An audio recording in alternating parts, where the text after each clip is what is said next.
en la firma de mi tatarabuelo, él firma Juan Pedro. O sea, son 3 idiomas para la misma persona, tres nombres para la misma persona. Y bueno, y estuvimos en San José ahí durante 10 días haciendo una escultura. Cuando yo estoy en mi casa lijándola, mi señora me dice: fíjate que ahí abajo hay escrito algo.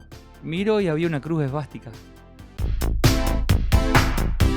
Bienvenido a Sempravanti. Hoy estoy en Colón, en la provincia de Entre Ríos. La vida de mi tatarabuelo, ¿no es cierto? Desde que salió de su Italia natal allá en el Piamonte hasta acá en la Colonia, ¿no es cierto? Yo me encuentro con un libro, un cuaderno hecho por él, ¿no es cierto? Encuadernado en piel de animal. Se pregunta o tiene miedo, y lo escribe en su libro, en su cuadernito de viaje. Dice: le tengo miedo a la línea del sol. Y bueno, Walter, y vos, aparte de escribir este libro, también haces un montón de cosas como artista. Mi trabajo es de toda la vida, es ser metalúrgico, herrero, ¿no es cierto? Y bueno, y hago algunas cosas en arte, restauro, siempre ligado a lo de antes, algo me liga a lo de antes, ¿no es cierto?, a la historia. Entonces yo le digo, dar vida de nuevo a las cosas, por algunas cosas por ahí que están obsoletas en alguna familia, y me la acercan y yo digo, qué lindo que es verla de nuevo en su apogeo y valorizada, ¿no es cierto? Y hace poquito, este año, en la fiesta de la colonización, el director de cultura se acercó a mi casa y me pidió si podía hacer una escultura, porque era un simposio a nivel internacional de escultores. Y bueno, y estuvimos en San José ahí durante 10 días haciendo una escultura que ahora está emplazada en la entrada de San José, que representa, es la proa de un barco, ¿no es cierto?, con el nombre del barco que todos los años encabeza el desfile evocativo en la ciudad de San José, y tiene distinta información el barco en sí mismo. Uno se puede encontrar con que en la cadena de amarre del barco está escrito con electrodo, ¿no es cierto?, con soldadura, está escrito el día de la fundación de San José. Tiene un baúl hecho en ese mismo simposio de hierro, que como que está bajando de la cubierta del barco, que simbolizan los sueños que ellos traían. Del otro lado, el número 530, que son los 530 inmigrantes que llegaron. Las 3 banderas arriba, de las 3 principales corrientes inmigratorias: Francia, Italia y Suiza. El barco tiene una característica, que no es un barco completo. Qué bueno que me lo recuerdes. La proa del barco está inmaculada, como viene, como que está completa, y para atrás se va deteriorando, como representando lo que ellos dejaron en el antiguo continente, ¿no es cierto? Su familia, sus tierras, sus casas, sus amigos, todo eso que fueron dejando, el barco se va deteriorando, como representando eso también. Y también tenés un proyecto de un museo de carpintería y de herrería, ¿no? Sí, eso es a futuro, si Dios quiere, algún día pueda. Me gusta mucho comunicar a mí y mostrar y poder enseñar a los chicos, mostrar a los chicos cómo se trabajaba en una herrería a fragua, ¿no es cierto?, cómo se moldeaba el hierro en caliente, cómo se forjaba. A falta de maquinarias eléctricas, por ejemplo, estirar una reja de arado, cómo se hacía cuando se mellaba un filo, para hacer tal o cual herramienta, porque recordemos que acá no había hierro. Ellos trajeron sus herramientas, ¿no es cierto?, lo que pudieron en el barco, y el general Urquiza les facilitaba también hierro para poder hacer sus herramientas. Entonces ellos tuvieron que hacerse sus fraguas, conseguirse sus fraguas. En cada casa de la colonia había una fragua, y podían hacer algunas herramientas y algunas cosas que ellos necesitaban, herraduras y demás, para la vida cotidiana de la colonia, ¿no es cierto? Y durante la investigación para hacer este libro, ¿encontraste alguna curiosidad? Sí, surgen un montón de cuestiones que son pintorescas a veces, ¿no es cierto?, también para dimensionar cómo fue la vida en esa época. Yo, cuando empiezo con toda la investigación, que hace muchos años, empecé la investigación en base a mi apellido paterno, Bourlot. Y bueno, y con la ayuda de la gente del Museo de San José, recabé mucha información también de la parroquia, donde se anotaba antes que haya un registro civil, ¿no es cierto? Y bueno, y uno entra al museo y ve, por ejemplo, las distintas expediciones que se hicieron, desde la primera y después las que siguieron. Mi tatarabuelo Bourlot vino a la cuarta expedición en 1859 y llegó en 1860, o sea, fueron 3 meses de viaje.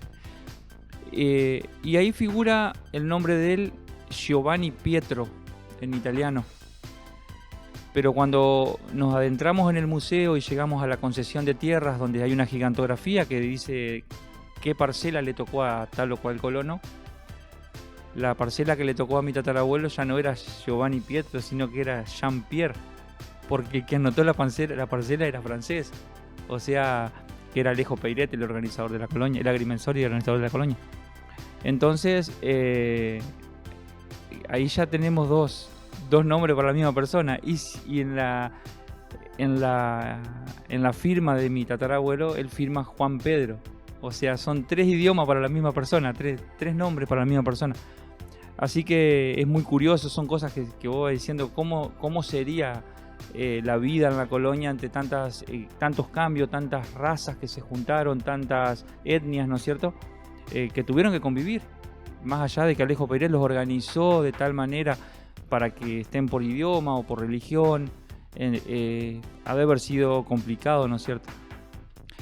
Otra de las curiosidades que me encontré, ya algo material, ¿no es cierto?, que lo tengo todavía, que un día mi mamá me dice, ahí si vos querés que te gustan las cosas viejas, yo tengo la fiambrera de los abuelos. Uy, sí, la quiero, por supuesto. Pero no era la fiambrera tradicional de que se colgaba bajo el árbol, era un mueblecito hecho de madera con una rejillita para guardar alimentos. Y estaba pintado de un color rojo muy feo, y a mí me gusta la madera y me la llevé a mi casa y empecé a lijar para descubrir la madera, que quede color madera. Y mi mamá me dijo, antes de llevármela, me dijo, presta atención y cuídala mucho porque ese mueblecito está hecho con la madera que vino envuelto el motor de la trilladora que compraron los abuelos. Como no había madera, ocupaban lo que había, entonces ocuparon esa madera. Cuando yo estoy en mi casa lijándola, mi señora me dice, fíjate que ahí abajo hay escrito algo. Miro y había una cruz esvástica abajo del mueble. Y empecé a investigar, que eran maderitas, había 6 maderitas iguales, maderas de 25 centímetros por 40 más o menos, que tenían todas iguales, una cruz esvástica. Yo saco una para poder leerla bien, y arriba decía Londres, México, Buenos Aires, la cruz esvástica al medio, y abajo decía querosene. Y después, investigando, me doy cuenta de que la cruz esvástica no era igual que la de los nazis, ¿no es cierto? Era distinta, pero muy similar. Entonces empiezo a investigar, me doy cuenta que esto era así, que era un querosén que venía en barco hasta Buenos Aires. Ahí se ponía en carros y las maderitas estas formaban parte de un cajón donde iba la dama Juana adentro, para que no se golpeen en el barco, en el carro. Entonces esas maderas provenían de esos cajones, que también lo usaron para hacer la fiambrera esta, teniendo en cuenta de que no había herramientas para hacer esa clase de madera, y aprovechaban la que había. Después voy encontrando un tacho de 40 litros con el mismo símbolo nazi, que es en realidad una cruz, no es el nazi, es distinto. Y un tiempo después vuelvo a encontrar un tacho muy similar, pero ya con la ostra de Shell.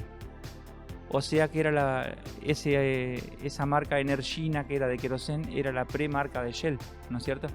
Así que tengo los 2 tachos y la maderita que atestiguan esas curiosidades que fui encontrando a lo largo de la investigación, ¿no es cierto?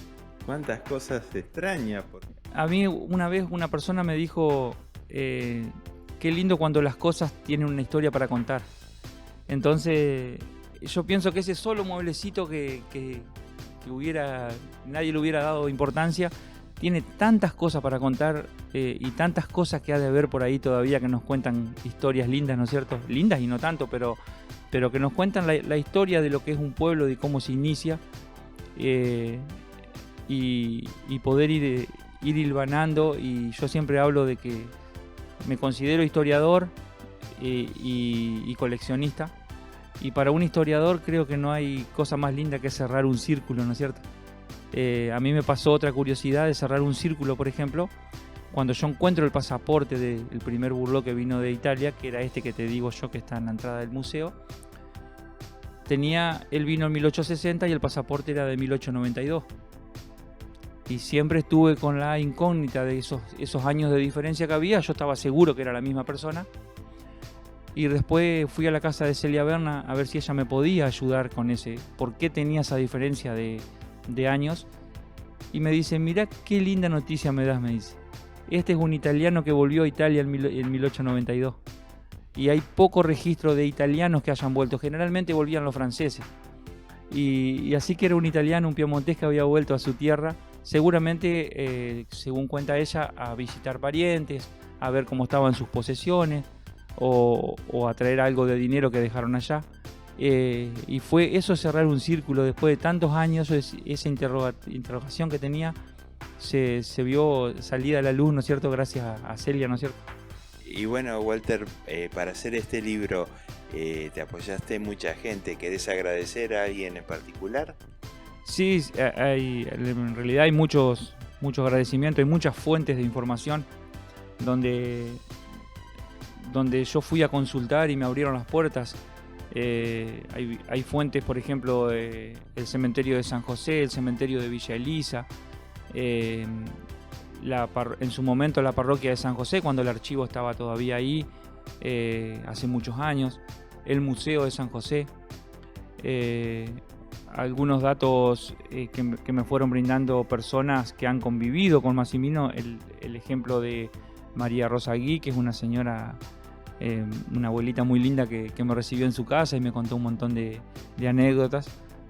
Y después, bueno, ni hablar a mi querida nona, a la tía Chuchi, como le decíamos nosotros, que ella fue la encargada de cuidar durante tantos años tan bien toda esta documentación y tan prolijamente, porque, por ejemplo, del lado de los burló también tengo muchísima documentación, más que nada fotográfica, pero no tengo quiénes son, no le han escrito atrás quiénes son, y bueno, tengo la foto. A diferencia de la gente de los Danes, de la parte de mi mamá, que ellos sí, la tía Chuchi se encargó de dejar bien plasmado quiénes eran cada protagonista de las fotos, ¿no es cierto? Y también agradecer a Marga, su hija, que también cuando faltó la tía, ella dijo, nadie mejor que vos para tener todas estas cosas, y me está acercando muchísimas cosas que va encontrando día a día. Y ni hablar a mi familia, a mis hijos, a mi señora, que no existiría yo si no tuviera al lado mi señora. Nada de esto hubiera sido posible sin el apoyo de ella, porque son muchas horas de investigación, muchas horas de viajar buscando datos. Desde que éramos novios, nosotros desde el año 96 que andamos para arriba y para abajo, nos recorrimos la colonia entera en moto para hacer el árbol genealógico. Y bueno, y gracias a ella también, muy especialmente, porque sin ella es imposible. Bueno, Walter, me encantó conocerte. Sí, bueno, la verdad que fue un placer, una sorpresa muy linda, porque encontrar a gente con la misma pasión que tiene uno, que a veces es difícil, pero es importante también que las nuevas generaciones puedan encontrar ese hilo que los une a los abuelos de allá de Europa, ¿no es cierto? Que investiguen, animarlos a que se involucren, a que conozcan, a que se hagan amigos de sus antepasados, a que los entiendan, a que traten de entenderlos y que traten de buscar el significado de todo lo que ellos sufrieron o se alegraron en esta vida tan cambiante que han tenido, ¿no es cierto? Es una linda oportunidad para nutrirse de todo esto que es la inmigración, que es la familia de cada uno con distintos matices. Todos los inmigrantes han pasado por por lo mismo prácticamente con distintos matices, y sería muy lindo que cada uno se involucre, y invito a cada joven a que se acerque a los centros, ¿no es cierto?, que investigue. Hay un montón de material hoy en día, hay un montón de material y gente dispuesta a ayudar a encontrar eso que nos une con los inmigrantes. ¿Te gustó el video? Deja un comentario y no te olvides de suscribirte al canal.